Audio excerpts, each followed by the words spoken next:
Hey, welcome back. Today I'll be discussing A Thousand Moons and a Thousand Rivers by Sao Li Hung and translated by Michelle Wu for Taiwan. This was a charming book and very wholesome and a wonderful look at Taiwanese life and culture. I really look forward to discussing it. But first, I need to shout out a channel that I've been waiting for an opportunity for so long to point his direction. The Channel of a Disappointed Man. His name is Jason. He's an English booktuber that lives now permanently in Taiwan and often discusses that on his channel.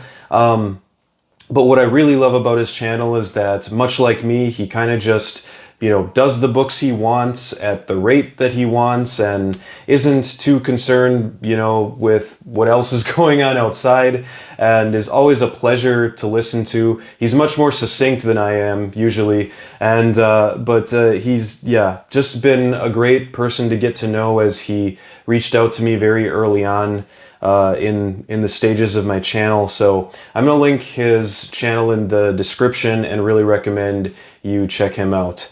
So with that, A Thousand Moons and a Thousand Rivers. I hope, Jason, you will pardon all of my pronunciation in this video, and I'm sure you will correct me on any stupid things I say. So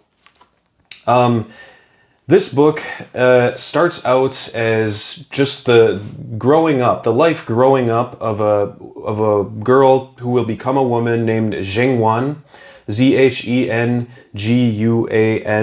So I'm gonna say Zhengwan. I think that's what it is, and she is. As she grows up, we get this kind of extensive description of her family. So she has, it's the kinship connections here kind of all come at you at once in the beginning of the story, but there are really only a few key relationships throughout the book that you really need to keep track of. The most important ones being her cousin Yin Chan, a boy that she saves from choking on a fishbone early on in the book, Daxin, Daxin. And he is going to become kind of a long-term but sort of distant romance that Zhengwan has throughout the book. And this romance between these two characters is really kind of the glue of the story. But around this, we get so much more of this rural life in an agricultural coastal town on coastal Taiwan, and Daxin is actually from the city. And so we get in these two characters, Daxin is from Taipei, and so we get this urban and rural sort of tension between the two characters. And yet this isn't the sort of novel that is about, that makes that sort of urban and rural divide the focus. It's always kind of there, and it comes up now and then, but it really isn't the strong focus of the book. But what really is the strong focus of the book is the sort of Buddhist, I think it's sort of a mix of Buddhist and Confucianist sort of teachings. The book often feels very moral, but in a way that isn't, to me, I don't feel is forced. It's just that, like, the characters just talk about sort of Buddhist ideas and morals as the book goes on. And I'm actually going to go through the book. I've marked several pages to show examples of what I'm talking about. I think, while I'm not going to worry about spoilers, I'm pretty much going to tell the entire plot of the book. If I just tell you the plot of the book, it's going to sound so mundane and so normal that it's much better that I do it while showing examples of how the book integrates a lot of these different things I'm talking about seamlessly without letting any one of them really take over completely. So the first thing I want to point out is The first, I mean, the title of the book, A Thousand Moons and a Thousand Rivers, that is sort of a refrain throughout the book that comes back, I think, 3 or 4 times it's mentioned. And the first time we hear it is actually when Zhengwan is younger. She gets up very early in the morning to join her uncles and cousins out at the fishing pools or fishing ponds, and it's like you're looking out over this field of all these ponds, and the moon is reflected in each one. Walking along the embankment, Zheng Wang admired the beauty of the pools of water.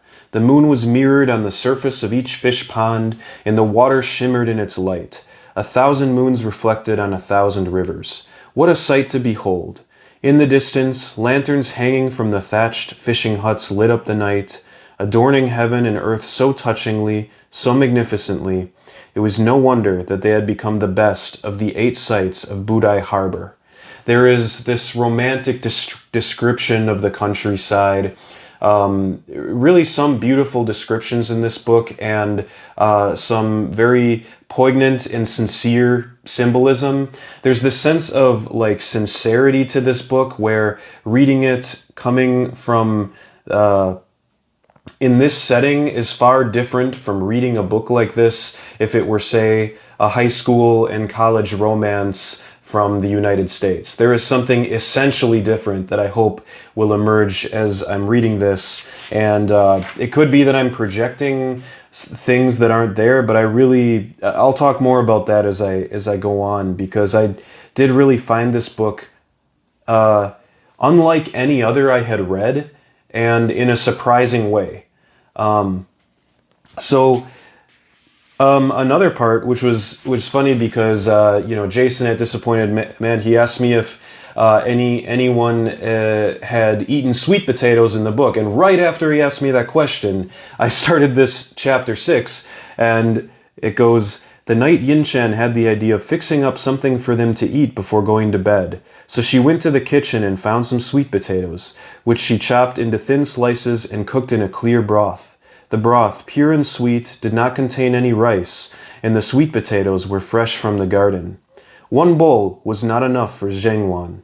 Now, this only jumped out to me because, I had just been asked if anyone in the book ate sweet potatoes. I probably would have glazed over this paragraph and not read into it. And when I showed it to Jason, he tells me, this is this actually tells you a lot about the sort of what's going on in this scene, because Zhengwan just had a dream, a nightmare basically, about her father, and something bad very shortly is going to happen to her father. Cooking the sweet potatoes is like a comfort food, this broth of sweet potatoes, and that sweet potatoes is actually food of the poorer class rather than rice. And rice is more of an upper class thing, from what I understood from that conversation. And the fact that it didn't contain any rice, a detail that I would have glazed over, actually tells you something about the character. And that there's throughout the book there are these clues that I started picking up on then of this class differential between Zhengwan and Daxin, this romance that they're going to have. So that was really interesting. And then I want to skip forward. And actually, Zhengwan, this is the other thing. Throughout the book, Zhengwan is going to be losing a lot of her family. It's just like life. And I find this sort of slice of life element to be in a lot of to be really broad about it, I guess. The East Asian literature that I've read so far, I think of Four Rains from Thailand, the bit I've read of Story of the Stone. It's just this sort of, events of life happen, but not necessarily to advance the story in any particular way. It's just that life happening is part of the stories. And that actually adds a really deep element that makes you feel like this is a thing that's really happening. Which is a different, perspective for me for literature, because sometimes I just get really focused on everything in the story has to be moving things forward. But but some of the East Asian literature I've read kind of challenges that and shows me how working in just sort of the random events of life can be effective. But anyway, that's a digression, isn't it? Then we continue. Another thing I love about this book is the references all over the place to ancient Chinese literature, or not necessarily ancient, but historic Chinese literature. Water Margin, Romance of the Three Kingdoms. We got, Dream of Red Mansions, or Story of the Stone is mentioned in here as well. And many more. Those are just the three that I was the most familiar with. And so we get Zheng Wan actually moves to Taipei, and at one point in the book, or Tainan, first Tainan. And so that's her first city experience. Later on in the book, she'll go to Taipei. But when she's in Tainan, she actually compares. There's this interesting exchange of letters between the two romantic interests here that compare each city to a flower, which I found really evocative as well. And there's one moment too when Daxin says this phrase. They're talking about what they eat in different parts. So in Taipei, we eat noodles cooked with pig's knuckles on our birthdays. Yes, but that's for people over 20 years old. Before that, children are given a chicken egg to represent a chicken, and a duck egg to represent a duck. So it's like eating a whole chicken and a whole duck. Daxin laughed. Chinese culture is so rich and deep. Foreigners would probably have a hard time understanding how an egg could represent a chicken. Well, it certainly isn't a science. Such is the nature of our culture. No matter what, there will always be room for contemplation. An interesting reflection there, and I don't know if we want to say mirror for our own culture, but I don't know how much there is to it, but I found it intriguing. Another thing I marked here.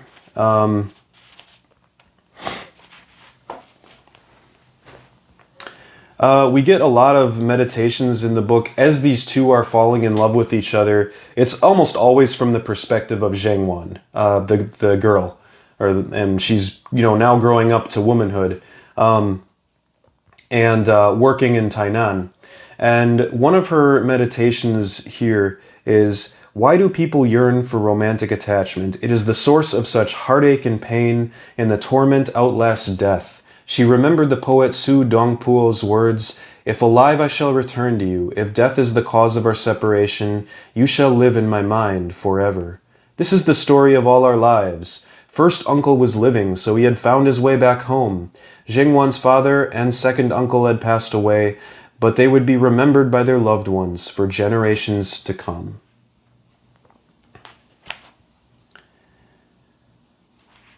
And this leads me to, yes, her uncle returns. In fact, he was separated from the family after being recruited, I believe it was into the Japanese army. I'd have to check that. But he somehow ended up in Japan during the war and had no way to get back. So he was pretty much rescued off the street by a Japanese woman, ended up marrying her, and then 30 years later comes back home to his wife. So this book takes place in the 70s. And there's a poignant moment when his wife back in Taiwan actually treats with great hospitality his new Japanese wife, and then goes off and joins a monastery. Basically gets off to the nunnery, right? And that's almost an inconceivable thing to be published and written in a book in today, and presented as something. Well, I don't know if it's necessarily presented as something positive. It is presented in line with like Buddhist ideals, but it's definitely neutral at the very least, and that's absolutely astounding to think that how the cultural perspective that I live in would perceive that sort of situation. And to continue,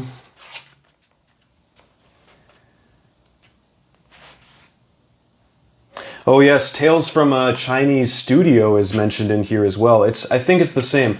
I've been reading ghost stories in Tales from a Leisurely Studio. I think that's the same as the, yeah, Tales from a Chinese Studio, but just translated differently. Probably more accurately and literally. I don't know.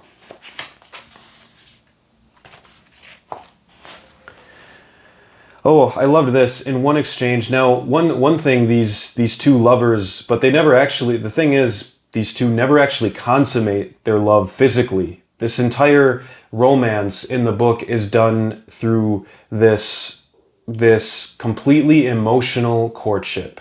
And that is also an astounding thing to read in a book, and something that is almost inconceivable in, 40 years later, on the American continent. It's, yeah, the sincerity and the sort of conservative Buddhist outlook of this book is very pronounced. But I do want you to continue to think about, if you're still watching this video, experiencing this book, because the ending is quite, I think, moving and thought-provoking and very interesting. So then, and I'm actually going to spoil it in the video. So Daxin and Zhengwan, they pass books back and forth. And I'm like, that's also inconceivable. Imagine two lovers passing books back and forth these days. I mean, and letters. So, I mean, it takes place in the 70s, but okay. So Daxin says, I'm sending you some books, but you need to write me a report on them. And he says, Daxin says to Zhengwan in response, I've received the books, thank you. Yes, I will send you a report, but how am I to enjoy them knowing that I'll have to write about them? Can't I just delight in the music without having to sound out the chords? Being lazy as I am, I like to read with a cup of tea and listen to the breezes caressing my ears. Your solemn assignment has made me quite nervous. Isn't that cruel of you?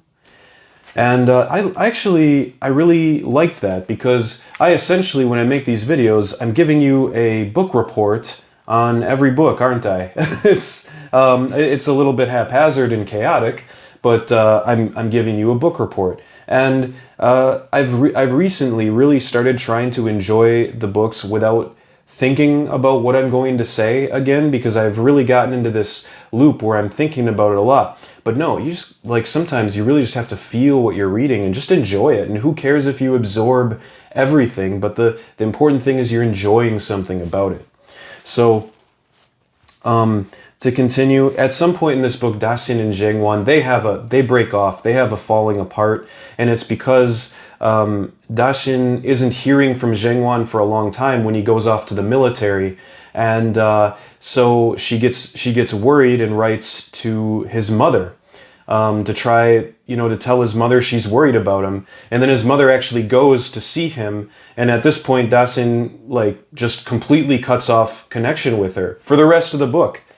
And so this relationship is basically broken just because Zhengwan got, overly worried and overly clinging. And she spends a good part of the last, part of this book blaming herself for this, which again is kind of hard to conceive of. And this whole thing is really hard to conceive of from my own cultural perspective, like how that sort of just somebody showing concern, like, yeah, okay, maybe, he could have been annoyed that his mother came to see him and he was sick. But is that a reason to break off the entire relationship? Is that an unforgivable crime? But this sense of honor, this stubbornness. But then of course, Zhengwan makes it so much worse by ripping up his letters, writing something to make him jealous about another man, and she sends him back some gifts that he made for her. So she really makes it so that this will never be fixed. And so she goes to the monastery with her aunt, and is, I think, considering just staying there. She doesn't know what else to do with her life. She's ill, she's lovesick. and she can't get over this broken relationship. And there's beautiful poetry throughout this book. There's one towards the end, or a song that Jingwan is hearing an older woman sing. I am not disturbed by love that has gone askew. As long as there's a road, there will be traffic. The maple leaves fall off without dying, because come springtime, they will live again. The sun sinks into the western horizon without a trace. The water flows into the ocean without looking back. And Zhengwan goes and talks to this granny that she's hearing, and then Granny tells that a story to her about how she's cleaning a young boy's room who's at the monastery as well, and she throws away his box of silkworms by mistake. He was raising them, they were baby worms, and he's so upset, but they find the box, and they're not sure if the silkworms are alive or not. But then, suddenly, the boy runs into the room and is shouting excitedly, "Grandma, they're still alive!" "How do you know?" The old woman bent to look into the box and said, "Yes, they're moving. Wait, is something different?" The boy continued excitedly, "They're changing into moths. They're making their way out of the cocoons and preparing to fly away." Jingwan's feeling at that moment was beyond words. It was as if her wounds had finally healed. And with this metamorphosis, Jingwan understands that she is the moth, that she does not need to stay at the monastery. The suffering, the spitting of silk, the self-captivity, these were nature's phases of transformation. But finally, the moth breaks through its cocoon to live its life. And so, Jingwan felt as if she were returning to the world anew. Lights glittered at the bus stop. "Atong, we're almost there," she said. "I can make it on my own. Why don't you hurry home?" I continue forward. She wanted to get back as fast as she could to the moonlight of her hometown by the sea. She was still Jingwan, darling of her dear family. As for the pain that Dacian had brought her, she would return it all to heaven and earth, and to the deities between and beyond. This she would do on her way down the moonlit path that led her back home. A beautiful ending that, as finishing the book, there's a different feeling that I feel both reading and leaving this book that I've really not felt in any other book. There's certainly a lightness there, but a wholeness, a completeness, a sincerity, and it's a sincerity that one, reading something like this, maybe in my own culture, I would be tempted to scoff at. But the fact that you're approaching something from another culture with a more open mind, you're more receptive to that sincerity, I think. And that's something that there's a lot of wisdom and sort of this, overall, just this feeling of sincerity that I think our culture in the United States really needs to learn a lot about. And I know it's a real cliche thing, and maybe there's a reason that a lot of us, Westerners or whatever, we tend to gravitate toward Eastern philosophy and things like that, especially in the modern day, unintentionally or not. And I think you could even argue that some of the great thinkers of the past, like the Greek thinkers like Anaximander or Heraclitus or Ovid in his Metamorphoses, we're actually getting close to Buddhist philosophy in some ways, this transformation, this metamorphosis. And I think there's a convergence of just understanding that life is all life is transformation and change, and really any other philosophy that tries to fix it in place just becomes absurd and at its most harmless, and world destroying at its most harmful. So those are some things I thought about coming away from this book. There's some interesting thoughts that I just read after the book in the introduction that, for example, it is not difficult to understand why some critics have discredited this book, saying that it indulgently describes the beauty of country scenery, the warm sentiments among family members and neighbors, and the innocent romance between two young people without mentioning the harsher and sadder aspects of life in Taiwan.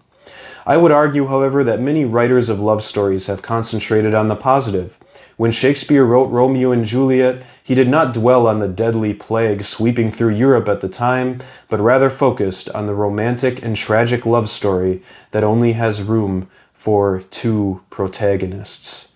And it does make one think, even in the worst tragedies of human history, was there at least some room for love and honor and beauty? But of course, I gather that Taiwan in the 1970s was probably not as bad as Europe in the